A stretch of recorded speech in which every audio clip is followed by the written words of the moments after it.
Hello. My name is Andy Robato. I reside at 1408 Keegan Court. I'm a father of 3 children, 2 of whom have special needs. As I was preparing my remarks, I asked my wife if the meeting would be recorded, and she confirmed that it would. My next thought was why, followed closely by how could a board see the value in recording board meetings, but miss the same point about IEPs and 504s. Even if the board is only doing it to satisfy a regulatory requirement, they must have thought about the risks and benefits. This led me to the realization that every argument against parents recording IEP and 504 meetings could equally be applied to board meetings. For example, one reason used to not support recording is that it's creepy. Does the board record meetings or even ask speakers to give their name and address in order to creep people out with the goal of stifling community engagement? Another reason was given that comments can be taken out of context. Does the board record meetings so they can play gotcha and release snippets of comments without context to make the speaker look foolish? A third explanation was that parents must want to record so they can use the recordings as evidence if they decide to sue the school. Does the board record meetings to use as evidence to sue community members? Despite being posed as rhetorical questions, I don't believe that those are any of the reasons why it's recorded. I believe it's actually done to ensure that there's a fair and accurate record of the meeting itself.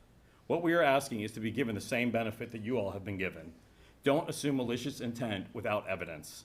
Most special needs parents are too busy raising children with special needs to spend time plotting conspiracies. Give us the same respect we have given you and recognize that we want to record IEP and 504 meetings for the same reason that this meeting is being recorded, to ensure that there's an accurate record of the meeting. The final question I want to address is how does this help the kids? When we moved to Columbia, it took several months to get a 504 evaluation meeting scheduled for my daughter, but ultimately what we thought was a final meeting at which eligibility was confirmed and accommodations were agreed to. But when we received the documents several days later, much of the conversation, including details of the accommodation, was missing. This ultimately led to having to get the entire team together again to re-meet about the same things that had already been decided. Rescheduling took months, and I want to clarify, none of that delay was on us. We were able to meet at any moment they were able to.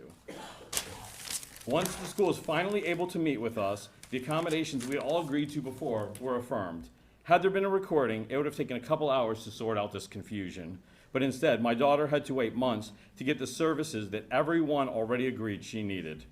Those months were filled with her throwing up before school, daily visits to the school nurse, sleepless nights, and hours of crying every day after school.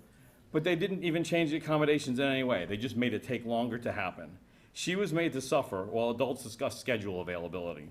So the answer to how does this help the kids is it enables plans to be built and implemented in a reasonable time frame rather than have bureaucracy get in the way. Thank you for your time and attention.